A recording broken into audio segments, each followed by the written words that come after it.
और यदि हम वो देखते हैं तो मनोरोग कहीं से तो शुरू होते हैं ना, किसी भी बच्चे में तो मनोरोग नहीं है। तो आखिर क्या कारण है, क्या शैली है जिसकी वजह से उसमें वो मनोरोग विकसित हो जाते हैं? और आजकल चूँकि कंपटीशन बहुत है और सपोर्ट सिस्टम कम हो रहा है, जैसे परिवार विघटित होकर न्यूक्लियर परिवार बन रहे हैं, तो उससे लेकर जो एक हमारा साइकोलॉजिकल सपोर्ट, सोशल सपोर्ट जो पहले स्वतः और फ्री ही अवेलेबल था, अब वो बहुत कम हो गया है। और दूसरा, उसमें विश्वास करना बड़ा मुश्किल हो गया है। आज क्या है कि बच्चे ने कभी डांटना तो सुना ही नहीं, उसने कभी ना भी नहीं सुना जीवन में। उसे तो सिर्फ ये लगता है, और बल्कि मुझे ऐसा लगता है कि आज पेरेंट्स से मोर इम्पोर्टेंट चाइल्ड हो गया है। तो वो चाइल्ड बचपन से ये रियलाइज़ करता है कि I am more important then my parents. वो सब एक अलग फैक्टर है। अभी क्या हो रहा है, बिकॉज ऑफ स्ट्रेस, बहुत ज़्यादा जो समाज में स्ट्रेस हो रहा है, कंपटीशन हो रहा है, प्रतिस्पर्धा है, और जो समय का जो क्वालिटी टाइम पेरेंट्स स्पेंड नहीं कर पाते हैं बच्चों के साथ, उसको लेकर ये सब तकलीफ़ें ज़्यादा बढ़ रही हैं। और हमने अपने बच्चों को सिखा रहे हैं आजकल कि how to enjoy the when you achieve something, but we are not training them in how to enjoy the failures, how to learn from failures. तो जो फेलियर तो जीवन में आएगा, तो फेलियर का जो पार्ट नहीं पढ़ा पा रहे हैं, उसको लेकर वो जल्दी हताश हो जाते हैं, निराश हो जाते हैं। अगर हम इसको विचार ही माने तो कि जो बच्चा है वो भी एक मुस्कुराता है, और आदमी का भी क्यों मुस्कुरा रहा है, उसको स्वप्न आ रहा है, तो उसको स्वप्न को क्या कहेंगे हम? सर, स्वप्न का तो साइकेट्री के माने, साइंस का दृष्टि से माने जी, तो स्वप्न के बारे में पहले बहुत सारा साइकेट्री शुरू ही स्वप्न से हुई। जी अगर जी हम कहें तो 19वीं शताब्दी में 1879 में जब फ्रॉइड शुरुआत। साहब ने पहला पुस्तक लिखा था, तो ड्रीम एनालिसिस से जी, साइकेट्री का मैं शुरुआत इसी पे आ रहा हुआ। था, उसी पे। हाँ जी, परंतु अल्टीमेटली साइंस ने पाया कि ये स्वप्न एक तरह के जो स्टेज होती है नींद की, उनके एक स्टेज का एक पार्ट है। और विभिन्न विभिन्न जो हमारी संस्कृतियाँ आई, जो सभ्यताएँ आई, उसमें ड्रीम्स के अलग अलग मतलब निकाले गए। हिप्नोटिज्म में मैं एक चीज़ और कहता हूँ, हिप्नोटिज्म है ना? जी सर। और हिप्नोटिज्म क्या है? हिप्नोटिज्म वैसे मान्यता है कि इसमें किसी को हमने वशीभूत कर लिया, लेकिन ये साइंस के माध्यम से देखें तो ये उसी इंसान की highly focus state of awareness है। उस अवेयरनेस में उसको हम जो मैसेजेस देते हैं, सब कॉन्शियस माइंड उसको प्रोसेस करता है और कॉन्शियस को आदेश देता है कि ये कार्य करा जाए। स्वयं को खोजो के आज विशेष कार्यक्रम में हमारे विशेष आमंत्रित मेहमान डॉक्टर संदीप गोविल जी हैं, साइकेट्रिक्स हैं। इनको बहुत बड़ा अनुभव है, 10 साल से अधिक तिहाड़ जेल में रहे हैं, और ये वास्तव जो एक मनोरोग संस्था है उसके भी जुड़े रहे हैं। बहुत सारे मल्टी सुपर स्पेशलिटी हॉस्पिटल से भी जुड़े रहे हैं, यशोदा से है, मैक्स शालीमार बाग का है, और भी तीरथ राम हॉस्पिटल है, अन्य हॉस्पिटल से जुड़े हुए हैं। आज उनको विशेष हम सबसे पहले स्वागत करते हैं, फिर उनसे चर्चा करते हैं। डॉक्टर साहब, आपका स्वागत है, बहुत बहुत वंदन है। और श्रोताओं की तरफ से कुछ जिज्ञासा ये थी कि जैसे स्वयं को खोजो में हम लोग इस पर चर्चा करते हैं, जो कुछ स्वतः होता है, तो क्या होता है, जैसे मनोरोग है, तो हमारा ये ऐसे था, मनोरोग में हम ये चीज़ देखते हैं कि दिन प्रतिदिन मनोरोग के काफ़ी मरीज बढ़ते जा रहे हैं। और यदि हम वो देखते हैं तो मनोरोग कहीं से तो शुरू होते हैं ना, किसी भी बच्चे में तो मनोरोग नहीं है। तो आखिर क्या कारण है, क्या शैली है जिसकी वजह से उसमें वो मनोरोग विकसित हो जाते हैं? देखिए, जैसा मनोरोग भी एक ऐसी बीमारी है जो सारी बीमारियां होती हैं। समाज में ऐसे पहले गलत भ्रांति थी कि कोई ये ऊपरी साया है, कोई परिवार में कुछ मेल ट्रीटमेंट से ऐसा हो गया है। पर अब हम ये समझे हैं कि ये जो साइकेट्रिक इलनेसेस हैं, जो भी मनोरोग हैं, वो एक बायो साइको सोशल है। इसमें मतलब कुछ मेरे ब्रेन के अंदर केमिकल डिस्टर्बेंस हो गया, कुछ मेरा साइकोलॉजिकल, मेरा मनोविज्ञान प्रभावित हो गया, और कुछ मेरा सामाजिक जो प्रारूप रहा, उससे बीमारी का जनन हो जाता है।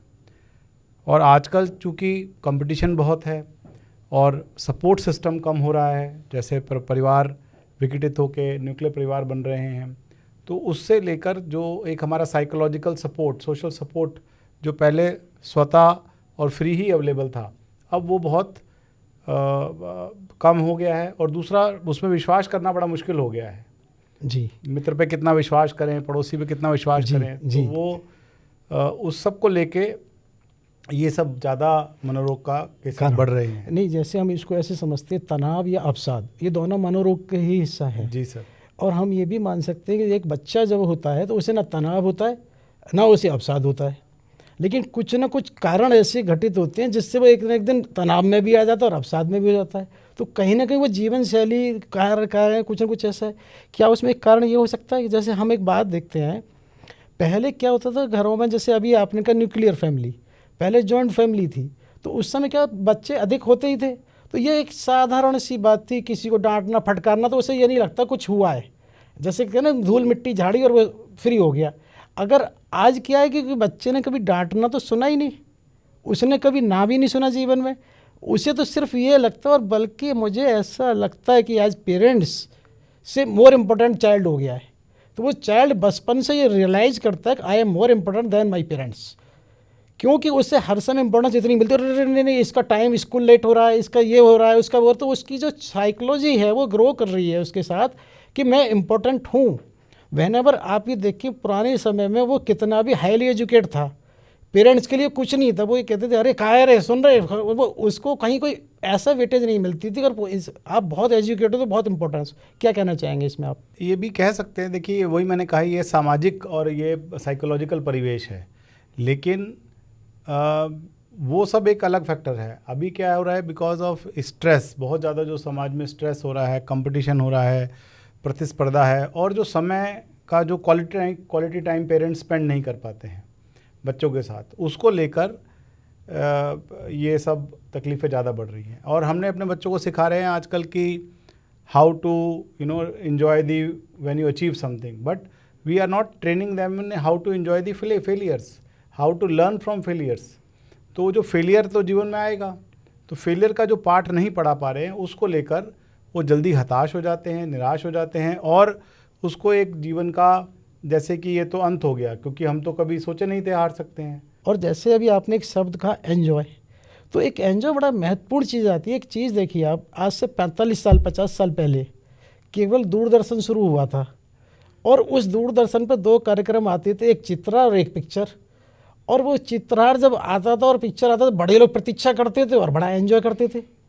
आज मुझे लगता है कि कम से कम सैकड़ों चैनल हो गए हों, 24 आवर्स आते हैं, तो मुझे नहीं लगता लोग ज़्यादा खुश हो गए हो, उस समय लोग कोई ज़्यादा परेशान हो, क्योंकि उस समय से इसका मतलब क्या है कि सबसे बड़ी बात है उन्हें यही नहीं पता एंजॉय है क्या। क्योंकि मैं एक बात देखता हूँ कि अब अगर आप डाटा बेस पे देखें प्रैक्टिकली, तो निश्चित रूप से आपको मालूम 50 साल पहले लोग इतने अवसाद और तनाव में नहीं थे जी, मतलब ठीक है थे, ऐसा नहीं, लेकिन परसेंटेज देखेंगे तो क्योंकि कहीं ना कहीं ऐसा लगता है कि वो ट्रैक ही नहीं मिल रहा है। हम जिस ट्रैक पे जा रहे हैं, अगर हमें ये पता ही नहीं है कि इस पे वो मिलेगा या नहीं मिलेगा। नहीं ऐसा नहीं है, वो तो एक मनोरंजन का साधन था जी, परंतु आनंद तो एक आत्मिक अनुभूति है। जी जी, आनंद का अनुभूति के लिए कोई चित्रहार या पिक्चर नहीं जी चाहिए। जी जी वो, जी, सामाजिक परिवेश में हम कैसे उसको महसूस करें।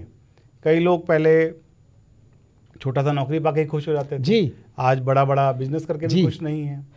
तो वो जो एक हमारी एक जो कल्चरल हेरिटेज थी, जो हमारे नानी दादी सुनाती थी कि भाई संतोष धन ही जीवन है, संतोष आ गया तो Yes. बहुत कुछ आ गया, तो वो सब के अभाव में बहुत नुकसान, या जो गाइडलाइन है, जो हमारा जो जीवन का जो एक अचीवमेंट का जो टारगेट है बहुत बड़ा हो गया।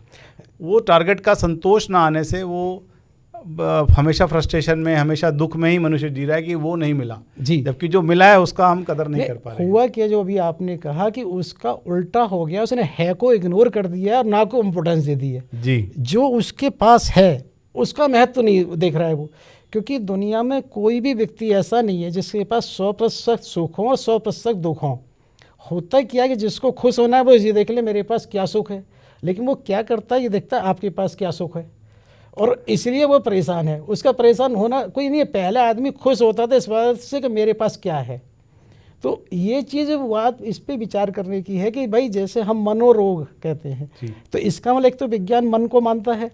वैसे अगर जैसे हमारे तो गीता जी के उसमें बाकायदा अध्याय 2 के उसमें श्लोक 41-42 में कहा गया है कि जो हमारे स्थूल शरीर है उससे श्रेष्ठ और मजबूत और सूक्ष्म, बलशाली और सूक्ष्म हमारी इंद्रियां होती हैं।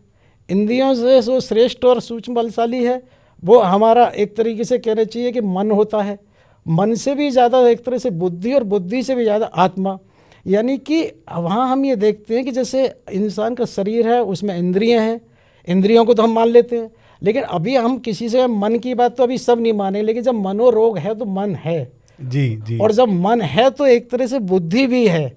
तो अब चाहे हमें दिखे या नहीं दिखे, लेकिन हम ऐसा नहीं कह सकते ये नहीं है। नहीं देखिए, पौराणिक शास्त्रों का तो कोई तोड़ नहीं है। साइंस जितनी आगे बढ़ जाती है वो अल्टीमेटली वहीं पर पहुंचती है कि सच वही है। जितने भी अभी रिसर्च हो रही हैं वो अल्टीमेटली जो अमेरिका में हो रही हैं, बहुत लोग कर रहे हैं, तो उसका निष्कर्ष ये निकलता है कि जो हमारे वेदों में पुराणों में लिखा है वो सत्य है। मुझे एक चीज़ इसमें स्मरण आया, जैसे अपने रिसर्च, एक तो मुझे लगता है रिसर्च शब्द ही अपने आप में इस बात का री प्लस सर्च, जी जी यानी कि जो उसको दोबारा खोजा गया वो रिसर्च है जी। यानी कोई नई चीज़ नहीं जो पहले से है। और दूसरा आपने कहा जैसे अमेरिका, तो मुझे एक चीज़ घटना याद आती है, जैसे अगर हम इसको ही देखें कि स्वप्न है, स्वप्न को आते हैं तो आप कहेंगे विचार होते हैं। अगर हम इसको विचार ही माने तो एक जो बच्चा है वो भी एक मुस्कुराता है, और आदमी को भी क्यों मुस्कुरा रहा है, उसको स्वप्न आ रहा है, तो उसको स्वप्न को क्या कहेंगे हम? सर स्वप्न का तो साइकेट्री के माने, साइंस का दृष्टि से माने जी, तो स्वप्न के बारे में पहले बहुत सारा साइकेट्री शुरू ही स्वप्न से हुई। जी अगर जी हम कहें तो 19वीं शताब्दी में 1879 में जब फ्रॉइड शुरुआत, साहब ने पहला पुस्तक लिखा था तो ड्रीम एनालिसिस से जी साइकेट्री का मैं शुरुआत इसी पे आ हुआ। रहा था, उसी पे है जी, परंतु अल्टीमेटली साइंस ने पाया कि ये स्वप्न एक तरह के जो स्टेज होती है नींद की, उनके एक स्टेज का एक पार्ट है। और विभिन्न विभिन्न जो हमारी संस्कृतियाँ आई, जो सभ्यताएँ आई, उसमें ड्रीम्स के अलग अलग मतलब निकाले गए। तो इतनी उसमें विरोधाभास हुआ कि वो साइंस उसे अकोमोडेट नहीं कर पाई, क्योंकि एक ही स्वप्न का मतलब फ्रॉइडियन वर्ल्ड में अलग है, चाइनीज़ सभ्यता में अलग है, हमारे आयुर्वेद में अलग है। तो आज की अगर हम बात करें सर, अगर हम करंट परिप्रेक्ष्य की बात करें तो स्वप्न का साइंस विलुप्त हो गया है। अल्टीमेटली इसको साइकेट्री में तो नहीं पढ़ाया जाता है।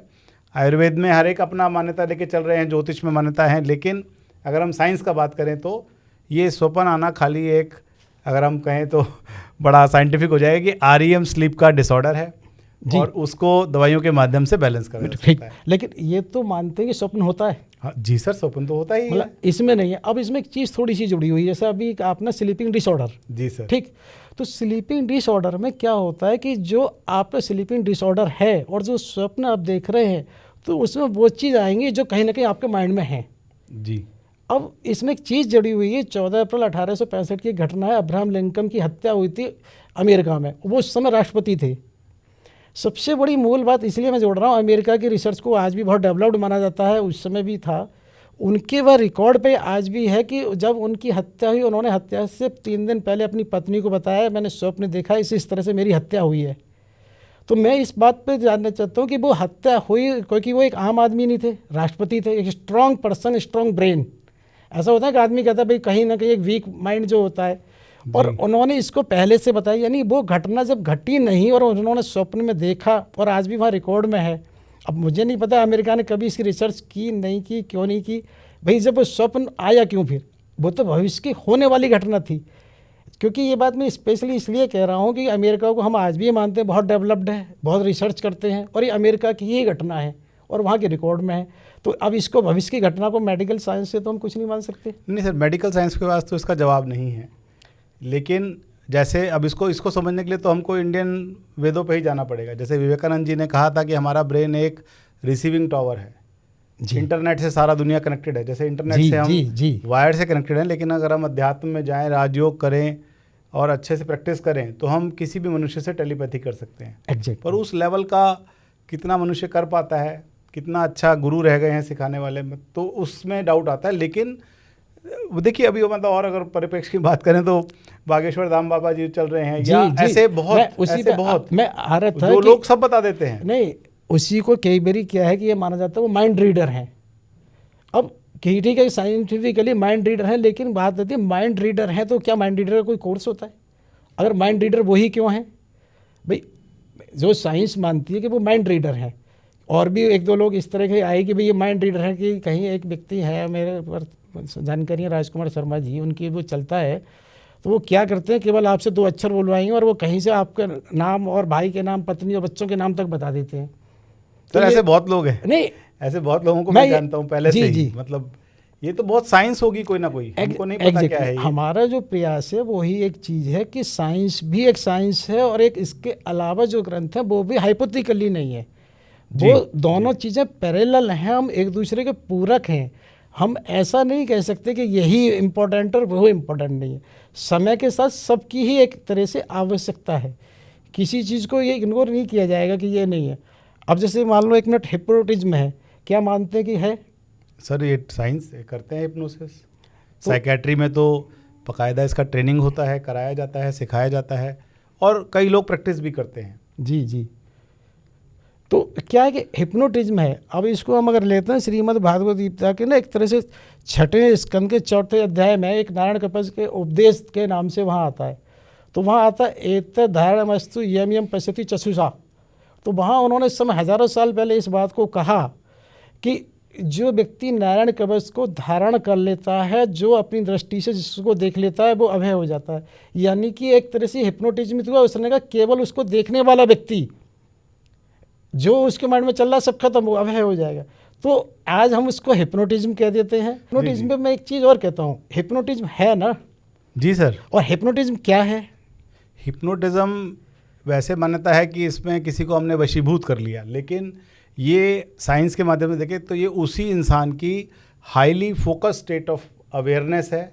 उस अवेयरनेस में उसको हम जो मैसेजेस देते हैं, सबकॉन्शियस माइंड उसको प्रोसेस करता है और कॉन्शियस को आदेश देता है कि ये कार्य करा जाए। एग्जैक्टली। तो इट मीन्स ये चीज़ तो मानेंगे कुछ न कुछ ट्रांसमिशन ईच अदर हो रहा है। जी सर। अब मेरा ये मानना है कि जो हो रहा है, जैसे हम आँख हैं, आँखों को मानेंगे। आँख है, जब आँखों को मानेंगे तो हम ये भी मानेंगे कि आँख की जो फंक्शनिंग है, लाइक कैमरा है, कैमरा होता ही है। जब कैमरा होता है तो उस कैमरे को हम मोबाइल के आज के उससे परपेज से जोड़ते हैं। तो जो कैमरा होता है वहाँ पर वो स्कैनर का काम करता है। वो स्कैनर से क्या होता है, मनी भी ट्रांसफ़र करता है, पेपर की PDF फाइल बना के भी आपकी वो करता है, एक तरह से डाटा को वो कर रहा है, और एक तरह से क्लीनिंग भी करता है, क्लियरिटी जिसे कहना चाहिए। तो ये सारी चीज़ें हो रही हैं। तो इसी तरह से क्या हमारी आँखों के थ्रू भी तो ट्रांसमिशन उस तरह से हो सकता है जैसे स्कैनर के थ्रू हो रहा है। क्योंकि आप एक तरह से सम्मोहन आज साइंस मानती है। जब सम्मोहन उसने माना तो उसने ये भी माना कि भाई कुछ ना कुछ तो एक्टिविटी हुई, एक्ट हुआ, रिएक्ट हुआ। भाई कोई भी रिएक्शन किसी न किसी एक्शन का ही तो वो है। जी सर। तो इसी तरह से जो वहाँ पर सम्मोहन हुआ है तो वहाँ भी ट्रांसमिशन ऑफ थिंग्स हुआ है, एक्ट हुआ है। जी। उस एक्ट का वो रिएक्ट है। आप ऐसा मानते हैं? जी सर, कह सकते हैं। देखिए, लेकिन वो सब जो है अभी कोर्सेज में नहीं है और उन सबको साइंस के परे मानकर उसको ना पढ़ाया जाता है, ना सिखाया जाता है। कोई छात्र अपनी अनुभव से, अपनी जिज्ञासानुसार सीख ले और उसको प्रैक्टिस करे तो वो चल रहा है। बट ऐसा उसका कोई प्रॉपर, जैसे हमको साइकोलॉजी का ट्रेनिंग होता है, थेरेपीज़ का ट्रेनिंग होता है, मेडिसिन कैसे लिखना है वो ट्रेनिंग होता है, वैसा ट्रेनिंग उसमें कुछ नहीं है। अपनी जिज्ञासावश कोई मनुष्य सीखना चाहे और उसको अभ्यस्त करके मास्टर बन जाए, वो बात अलग है। नहीं, बस मेरा तो ये कि भाई इसका हिप्नोटिज्म है, ये तो मानते सर हैं। ये तो पूरी साइंस है सर। जब है तो अब इससे चीज़ हुई, होने का मतलब ही कुछ ना कुछ कम्युनिकेट हुआ। सर वो तो विवेकानंद जी पहले ही कह चुके हैं। अभी हम उसको आध्यात्म में कम जोड़ रहे हैं, क्योंकि मेन हमारा उद्देश्य है साइंस क्या कहता है, क्योंकि आध्यात्म तो इतना आगे है। क्योंकि ये तो चीज़ें, सारा चीज़ मैं तो इसको ऐसे मानता हूँ, जो हम लोगों का ब्रेन है, लाइक मोबाइल है, उसमें मेमोरी भी है, उसमें कम्युनिकेशंस भी है, उसमें ये चीज़ है कि आपका जो मोबाइल है उसका डाटा कहीं और भी जाके सर वो हो रहा है सेव। हमको और आपको नहीं पता, जब ज़रूरत पड़ती है तो उस वाली फाइल को निकाल लिया जाता है उसको कहीं। इसी तरह से हमारा ब्रेन का जो थॉट है, कोई भी थॉट है तो वो किसी, जैसे एक बात देखिए, एक बाग में गया, एक फूल देखा, कुछ लोग गए, एक ने देखा बड़ा अच्छा फूल है, भगवान को चढ़ाया जाए। एक ने देखा भाई ये तो बड़ा अच्छा फूल है, उसने कविता बना दी। एक ने देखा भाई इस पर तो डिज़ाइन बनाई जाए, बहुत अच्छा है। एक ने इसे तोड़ के मैं अपने माला बनाऊँ। तो है क्या कि घटना एक है और सबके एक तरह से थॉट अलग अलग है। आखिर क्यों? सर यही तो मनुष्य का मनुष्य होने का प्रमाण है, जो भगवान ने उसको दिया है, जो मशीन में नहीं है। जो रोबोट बन गए, जो ये सब बन गया, उनके पास भावनाएं नहीं हैं, डिस्क्रिशन नहीं है, डिस्क्रिशन नहीं है, विवेक नहीं है और भावनाएं नहीं हैं। तो भावना तो भगवान ही बना सकते हैं और उस भावना से ही तो हम सब तो यही मानते हैं कि भावना से ही भगवान के पास प्रसाद चला जाता है, खुशबू चली जाती है। नहीं, उस तो बहुत हम आसानी से इसको ऐसे मान सकते हैं। लोगों को ये लगता है कि हमारे मोबाइल में कोई फाइल आई और गई, फ़ोटो मेरे मोबाइल में अगर कहीं से तो आया ना तो वहाँ से कम हुआ, और मेरे में भी आ गया। तो इसी तरह से प्रसाद को अगर आप माने तो वो होता है, वो आपके सामने से कम नहीं हुआ है, लेकिन कहीं गया है अगर आप उसको जानोगे, आपकी भावना है। तो ऐसा ऐसा हम नहीं कह सकते नहीं हो सकता, बिल्कुल हो सकता है। होता क्या है कि हम अभी एक सीमा के अंदर सोचते हैं और उस सीमा से परे की चीज़ों की, विज्ञान को 200 साल की बात है, अगर उससे पहले देखेंगे तो विज्ञान बहुत सूक्ष्म रूप में रह जाता है। तो उसी को हम इस परिप्रेक्ष्य में ये देखते हैं कि विज्ञान और उस दिव्य ज्ञान, हमारे यहाँ एक शब्द कहा गया, दोनों में मुझे लगता है एक अंतर होता है। विज्ञान में वो क्या करते हैं कि पहले एक उद्देश्य बनाते हैं, परीक्षण करते हैं, तब निष्कर्ष होता है। किसी भाई कोरोना की वैक्सीन बनानी है, पहले उद्देश्य हुआ, फिर उसके भाई क्या क्या पॉसिबिलिटीज़ हैं बीमारी। दिव्य ज्ञान में उल्टा होता है, मुझे लगता है कि वहाँ से कोई आपको अनुभूति आई, आपने उसको परीक्षण किया, भाई ये चीज़ें ऐसे हैं। अब मान लो ज्योतिष है तो उसको आज परीक्षण करके देखा जाता है कि हाँ वो सही है, तो उसके बाद निष्कर्ष होता है। तो उसी परिप्रेक्ष्य में हमारा ये मानना है कि जो दिन प्रतिदिन आज भी समाज में परिवर्तन आ रहे हैं, अभी उस परिवर्तन को भी और मैन्यूट देखने की ज़रूरत है, क्योंकि ये हमें ही ढूंढना पड़ेगा कि अभी आपने कहा आनंद कहाँ है, खुशी कहाँ है। पहले बच्चे को हारना जीतना, जैसे एक चीज़ व्यवहारिक बात कर रहे हैं कि आज बच्चों के साथ, अभी आपने कहा कि उनको प्राइम टाइम नहीं मिल रहा है, मुझे उल्टा लगता है अगर कभी आप ग्रामीण परिप्रेक्ष्य में जाएं, जितना समय आज बच्चों को मिल रहा है शायद ही कभी किसी को मिलता होगा। टाइम कितना था पेरेंट्स के, सुबह से शाम तक वहाँ सबके घरों के काम इतने होते थे। लेकिन हुआ क्या कि हमने एक चीज़ उसमें जो मुझे लगता है कि बच्चों को इंजेक्ट कर दी, और ये तो बहुत तनाव का काम है, ये तो बहुत वो है। पहले छूटते कहा इसमें क्या मुश्किल हो गया, फेल हो गया होगा कोई बात नहीं, कौन सी पंचवर्षीय योजना दोबारा पास हो जाएगा, मतलब उसको इतने लाइटली लेके काम खत्म। आज किसी बच्चे का मालूम पड़ा कि उसमें एडमिशन नहीं हुआ तो बहुत टेंशन पेरेंट्स की हो गई और बच्चे की हो गई, अरे एडमिशन नहीं हुआ। अरे ऐसा नहीं हो सकता कि उसी स्कूल के सारे बच्चे 100% सफल हो जाएं। तो ये बात हम इसलिए चर्चा कर रहे हैं क्योंकि जो तनाव और अवसाद है, कहीं ना कहीं यह सबको विचारना पड़ेगा कि इंजेक्ट किया जा रहा है। उसी चीज़ को हमने कह दिया ये तो बहुत टेंशन का विषय है, इस एक उसी विषय को कह दिया इसमें क्या विषय है, ये तो साधारण सी बात है।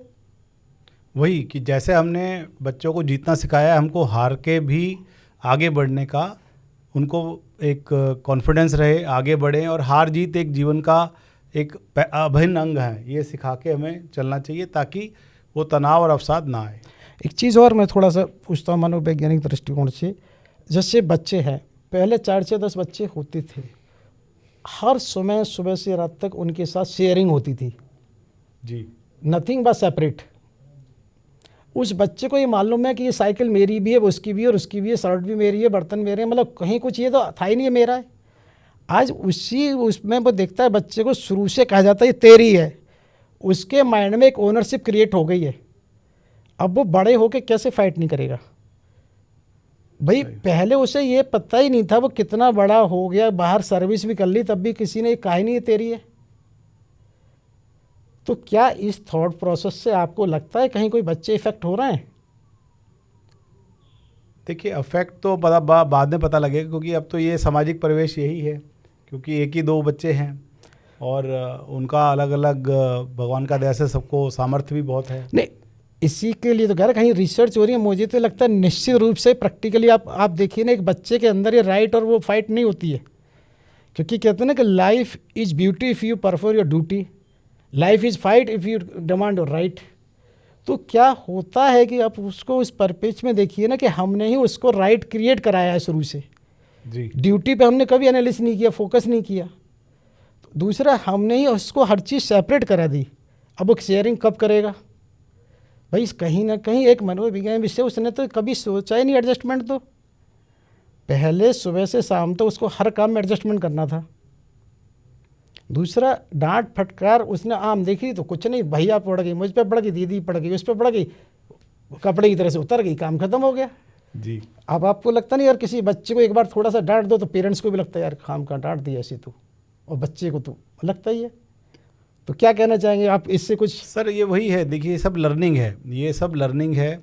जैसा जैसा सामाजिक ढांचा बदल रहा है वैसा वैसा लर्निंग हो रहा है, पर हमको मतलब पहले क्या था आज क्या था उसके परिवेश को ना सोच के हमें देखना है कि आज हमें इसे कैसे बचाना है। क्योंकि टारगेट ये नहीं है कि पहले अच्छा था बुरा था, अब तो हम 4-4 बच्चे अफोर्ड नहीं कर सकते। टारगेट ये है कि जो आज मेरा एक बच्चा है, जो 2 बच्चे हैं, उनको कभी मैं डांट दूं तो उनको ये पता होना चाहिए कि ये उनके भले के लिए डांटा गया है। वो कभी हार जाएं, उन्हें कभी शेयरिंग करना पड़े तो खाली पिक्चरों में ही ना देखें कि शेयरिंग इज़ केयरिंग, पिक्चरों में ही दिखाया जाता है शेयरिंग इज़ केयरिंग का डायलॉग सिखाते हैं माता पिता बच्चे को, लेकिन वो खुद उसको प्रैक्टिकली भी करें ताकि बच्चों में ये भावना अपने अंतरात्मा से आए और हार जीत का भी उनको ज्ञान दिया जाए कि हार भी सकते हैं। एंड पेरेंट्स को भी अपनी एक्सपेक्टेशन कम रखें, उसको हम इतना हम क्योंकि हम एंजाइटी में आ जाएंगे, हम कहेंगे फेल हो गया तो पहले ही बच्चा डर जाएगा कि भाई मेरी मम्मी परेशान हो जाएगी, नींद नहीं आएगी, दुखी रहेगी, पापा से लड़ेगी कि ट्यूशन यहाँ लगाना है वहाँ लगाना है। तो पहले खुद पे शासन फिर अनुशासन। तो यही बात माता पिता पे लागू होती है कि देखिए परिवेश को हम नहीं बदल सकते हैं, जॉइंट फैमिली नहीं ला सकते हैं, 4 बच्चे नहीं कर सकते हैं, तो जो हमारा एक बच्चा है उसी को हमने ऐसा ट्रेनिंग को अपने आप को देना है कि पहले हम ठंडा रहें और ऐसे में उसको भी ठंडा रहने की आदत डालें और सिखाएं, और हार जीत एक जीवन के एक सिक्के के 2 पहलू हैं ऐसा सिखाएं, और शेयरिंग इज़ केयरिंग को खाली डायलॉग मात्र ना बना के उससे हम प्रैक्टिकली कराएं ताकि कल को वो उन्हें करना पड़े तो ऐसा कोई उन्हें दुख ना लगे या जैसे कहते हैं ना अधिकारों का हनन ना लगे। डॉक्टर साहब बिल्कुल आपने बहुत सुंदर बात कही है, बहुत व्यवहारिक बात है, लेकिन हम भी मानते हैं कि हम बैक में नहीं जा सकते, लेकिन होगा क्या, पेरेंट्स चेंज कब करेंगे अपने को, जब उन्हें ये लॉजिक और रीज़न समझ में आएगा। क्योंकि अभी उन्हें उल्टा लगता है, बच्चे ने हाँ कहा तो ना नहीं सुनना चाहिए बच्चे को, और हमें ऑलमोस्ट पेरेंट्स ये कोशिश करते हैं बच्चे की हाँ को हाँ करो, मुझे ये चीज़ चाहिए, हाँ बेटा ठीक है। अब क्योंकि मुझे लगता है निश्चित रूप से कहीं ना कहीं वो बच्चे ने ना तो सुना नहीं, उसने नहीं किया, तो वो क्या एक ना सुनना चाहेगा। सर अभी वो मेरे को लगता है जनरेशन ट्रांजिशन में है। कई पेरेंट्स अभी भी, माताएं हमारे देश की ऐसी हैं जो नारी है, शक्ति है, वो फिर भी संभाल के चलाने को बच्चे को समझाती है, क्योंकि वो पिताजी शायद अपने जोशो खरोश में कह देते हैं, पर माँ जो रूपी जो एक भगवान ने हमको दी है वो ज़रूर समझाती है कि नहीं बेटा अभी हमारे सामर्थ्य से बाहर है, या अभी इसका आपको एज नहीं है, या अभी इसको लेने से आपका कोई लाभ नहीं हो। बहुत सुंदर बात आपने कही कि माता का योगदान विशेष है, और ये हमारे यहाँ पहले भी कहा जाता था कि पिता का तो एक तरह से कमाने का साधन है, माता ही उसकी संस्कारदाता है, क्योंकि माता के द्वारा ही बच्चे को प्रभाव भी पड़ता है। आप एक बात देखें कि जितना प्रभावी माता के द्वारा है वो किसी और से नहीं होता जी। और ये भी चीज़ है कि जो आप कह रहे हैं कि अगर उनको ये समझ आएगा भी हाँ हर हालत में, और माता का तो कोई विकल्प ना था ना है ना होगा, क्योंकि उसको भगवान का ही रूप कहा जाता है। क्योंकि किसी भी बच्चे को अगर समकक्ष माता समझती है, मैं एक चीज़ थोड़ा सा और इसमें शायद मैं जोड़ना चाहूँगा, आपने आइंस्टीन का नाम खूब सुना होगा, और ये भी जानते हैं सर, नहीं वो तो बहुत ही फेमस और वो रहे हैं, लर्नड स्टोरी है, तो उनके माता इसीलिए तो मुझे उसका ध्यान आया ना कि उसमें दोनों चीज़ें जुड़ी हुई, मनोज से भी और माता से भी। क्योंकि जैसा सबने सुना स्कूल से इसलिए निकाल दिया गया कि ये बच्चा आपका बहुत अल्पबुद्धि है और ये नहीं पढ़ेगा, लेकिन उस माता का विश्वास, उस माता का तप, तो यहाँ मुझे इस बात से आई क्या वास्तव में ये चीज़ और भी कहीं हो सकती है, क्योंकि ये आइंस्टीन हमारे यहाँ पूरी दुनिया इसको प्रमाणित मानती है, ऐसा हुआ है। तो अगर ये कहीं पब्लिश किया जा रहा है तो गलत नहीं होगा कि वो बचपन में कैसे थे और बाद में कैसे रहे। तो क्या इसको हम क्या चेंज मानेंगे ब्रेन में? सर इसको ब्रेन में पॉजिटिविटी का चेंज मानेंगे, और कई बार विलक्षण जो बुद्धि होती है उसको आम बुद्धि नहीं समझ पाती है। आज जैसे उस ज़माने में तो साइंस, साइकेट्री की साइंस तो थी नहीं, 1904 के बाद डेवलप हुई। स्टैनफोर्ड साहब ने 1912 में बुद्धि की जांच कराई, तो बुद्धि की जांच से पहले आइंस्टाइन साहब रहे होंगे, तो उसमें कई बार ज़्यादा विलक्षण बुद्धि होने पर भी आम आदमी उससे कोप नहीं कर पाते हैं, क्योंकि उनका सोच बहुत पीछे रह जाता है। भाई आज भी ब्रेन की एक तरह से बुद्धि को हम कहें तो 5-6 कैटेगरी मानी जाती है, माइल्ड, मॉडरेट और इस तरह से जैसे माना जाता है, जिसको आईक्यू लेवल कहते हैं हम। तो उस आईक्यू के जो पैरामीटर्स हैं, तो वो आईक्यू के जो पैरामीटर्स हैं, लेकिन वो चेंजेबल तो होते हैं। जैसे जो पेशेंट आपका उसमें माइल्ड में चला गया तो आप उससे उससे, लेकिन मुझे क्या लगता है कि आदमी का प्रभाव चेंज किया जा सकता है, स्वभाव नहीं। अगर किसी से आप प्रभावित हो गए हो, मान लो आप बचपन में ऐसे नहीं थे, अब किसी तो अगर आप, लेकिन जो बचपन से ही मंदबुद्धि है तो क्या उसे भी हम चेंज कर सकते हैं? सर देखिए, वो शक्ति भगवान ने साइंस को नहीं दी है, नहीं दी है ना? नहीं दी है। परंतु देखिए, जो साइंस का पर्पज़ है कि जो जिसको भगवान ने जितनी सामर्थ्य दी है, जिसको आईक्यू दी है, उसी आईक्यू में उसका बेस्ट यूटिलाइजेशन हो जाए। तो मोस्ट ऑफ केसेस में माइल्ड बुद्धि कमी होती है, तो थोड़ा मोटा काम सिखा के, थोड़ा मोटा जगह पर ट्रेनिंग कर कर वो एक रीज़नेबल अमाउंट का पैसा थोड़ा अपना जीवन यापन कर सकते हैं। मॉडरेट में भी वो ट्रेनेबल होते हैं, तो कुछ एक्टिविटीज़ में उनको ट्रेन कर कर हम उनको एटलीस्ट वो अपने पैरों पे खड़े रहेंगे। उतना ज़्यादा पैसा नहीं कमा पाएंगे तो थोड़ा बहुत जीवन यापन हो जाए, अपना ध्यान रख पाएँ, इतना पैसा वो कमा लेंगे।